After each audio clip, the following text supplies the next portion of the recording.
فقلوبهم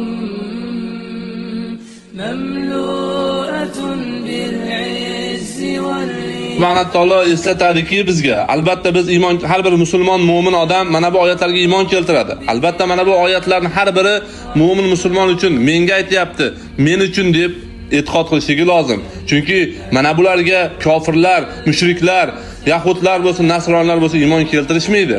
Demak, mana bu oyatlar o'zini musulmon sanagan, la ilaha illalloh Muhammadur rasululloh degandan keyingi insonlarga aytayapti. Alloh taolo marhamat qiladiki, iymon keltirgan zotlar uchun dillari Allohning zikri sababli va nozil bo'lgan haq Qur'on sababli qalblari erib qo'rqish vaqti kelmadimi? Subhanalloh. Alloh subhanahu taolo bu yerda balkim so'roq emas, balkim qo'rqish payti keldi demoqchi bo'lyapti.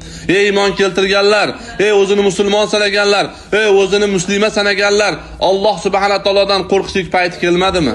Allohga qaytish payti kelmadimi? Alloh subhanahu taolo aytayapti, tilovat qilib, Qur'onni o'qib, tafakkur, tadabbur qilib, bu qalblar erib, Allohdan qo'rqish payti kelmadimi?